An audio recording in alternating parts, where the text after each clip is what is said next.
ಇವತ್ತು ನಾನು ನಿಮಗೆ ಪ್ರಪಂಚದ ಅತಿ ಮೋಸ್ಟ್ ಡೇಂಜರಸ್ ಸೀರಿಯಲ್ ಕಿಲ್ಲರ್ ಬಗ್ಗೆ ಹೇಳ್ತೀನಿ.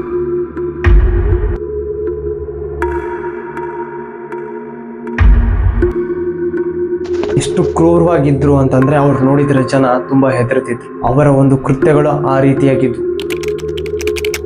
ಜೆಫ್ರಿ ಡೆಹಮರ್ ಇವನು 17 ಜನ ಯುವಕರನ್ನು ಮತ್ತು ಅವರ ಒಂದೊಂದು ಅಂಗಗಳನ್ನು ಎಷ್ಟು ಕಟ್ ಮಾಡಿ ಅವ್ರು ಹಿಂಸೆ ಕೊಡ್ತಿದ್ದ ಅಂತಂದ್ರೆ ಅವನ ಒಂದು ಹೆಸರು ಕೇಳಿದ್ರೆ ಜನ ಭಯ ಪಡೋರು. ಅವನಿಗೆ ಅವರ ಒಂದು ಅಂಗಗಳನ್ನು ಕಟ್ ಮಾಡಿ ಅವ್ರಿಗೆ ಚಿತ್ರ ಹಿಂಸೆ ಕೊಡ್ತಿದ್ರೆ ಆನಂದ ಸಿಗ್ತದೆ.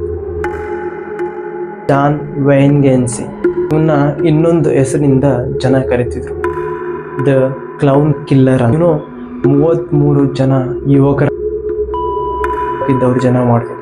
ಅವರನ್ನು ತುಂಬಾ ಬರ್ಬರವಾಗಿ ಕೊಲೆ ಮಾಡಿ ಅವರಲ್ಲಿ ತುಂಬಾ ಜನರನ್ನ ತನ್ನ ಮನೆ ಕೆಳಗೆ ಕೂತಿಡ್ತಿದ್ದ. ಈ ಒಂದು ವಿಷಯನ ಕೇಳಿ ಜನರು ಮತ್ತೆ ಪೊಲೀಸರು ತುಂಬಾ ಶಾಕ್ ಆಗ್ತಾರೆ. ರಿಚರ್ಡ್ ರಾಮಿರೇಜ್ ಇವನಿಗೆ ಇನ್ನೊಂದು ಹೆಸರಿದೆ, ದಿ ನೈಟ್ ಸ್ಟಾರ್ಕ್ ಅಂತ. ಕ್ಯಾಲಿಫೋರ್ನಿಯಾದ the most psycho serial killer. 14 ಅಮಾಯಕ ಜನರನ್ನು ಅತಿ ಬರ್ಬರವಾಗಿ ಕೊಲೆ ಮಾಡಿದ್ದ. ಕೊಲೆ ಹೇಗಿತ್ತು ಅಂತಂದ್ರೆ ಜನ ಆ ಬಾಡಿಗಳನ್ನ ನೋಡೋಕು ಹೆದರೋರು. ಆ ಬಾಡಿಗಳು ಯಾರ್ದು ಅಂತ ಕಂಡುಹಿಡಿಯೋಕೆ ತುಂಬಾ ಕಷ್ಟಪಡ್ಬೇಕಾಗಿತ್ತು.